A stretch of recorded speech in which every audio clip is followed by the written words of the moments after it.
Hey, John here. Throughout the year I cut a lot of hard woods for special projects such as oak and mahogany, and those types of woods tend to dull your saw blades really quickly. So what I thought I'd invest in is a saw blade sharpener.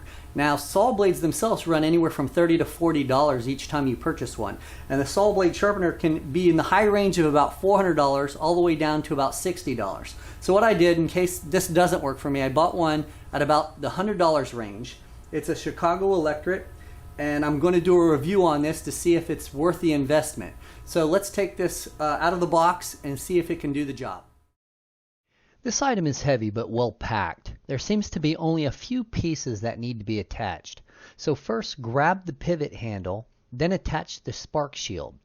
They give you all the tools needed for the job, but you will need a Phillips head screwdriver for the spark shield.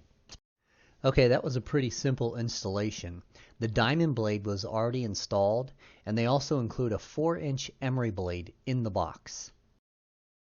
So now that everything is attached, let's see how hard this item is to set up properly. Start by taking your first saw blade and placing it on the swivel arm. The cone-shaped lock nut ensures your blade is centered when you tighten it down, so you can't really mess this up. Tighten your swivel arm to ensure it is completely level. Now the next step is the most important. Loosen the lock nut at the bottom of the saw blade support bar.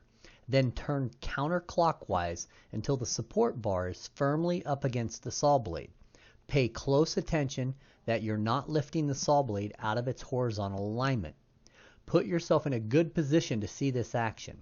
Once the support bar is in place, then tighten the lock nut at the bottom to keep it from moving. Okay, now to adjust the blade stop. I actually tried this a few different ways each time with different blades, so let me show you which one I think works the best. First, loosen both the screw on the slide base and the hex bolt, securing the blade stop bar. With both loose, slide the blade stop into position. Then screw down the slide base tightly.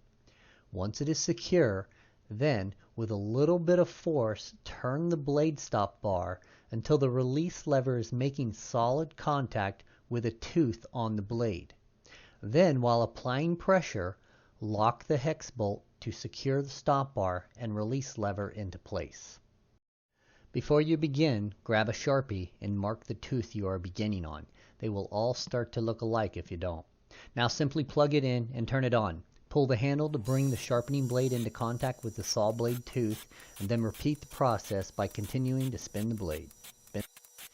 Now, if I could only really go this fast.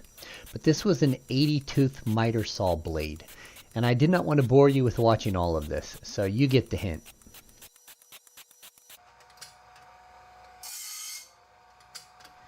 Now that I'm back at my dot, let's take this thing off, put it on the miter saw, and see how it does.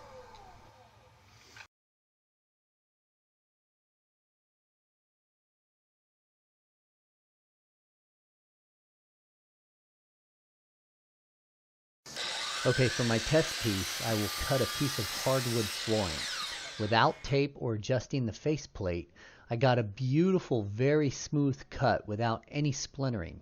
So it looks like I have renewed this dull blade and it is ready to see action again. So, while I had the Diablo off, I thought I would sharpen it too. This is my favorite blade, and after I saw how this sharpener renewed my DeWalt blade, my confidence went up. So off to the races I go. The test of the Diablo resulted in what I thought cut like a brand new blade. I pretty much think this thing rocks. So overall, I think the blade sharpener works great. I went through a 100-tooth blade in less than a minute. Pretty easy to use once you get the knack of it and everything is set right. Make sure that you put your date that you resharpened it so you don't get too low on all of your teeth. And put the blade close, or the date close to the center, because if you put it out here, you're just going to wear it away when you start cutting wood. Well, I guess that would be smart. Other than that, I think it's a good tool, and it'll probably save me a lot of money in the long run. This is my favorite blade. I'll put it back on my miter saw because it is one sharp cookie right now. All right, thanks for watching.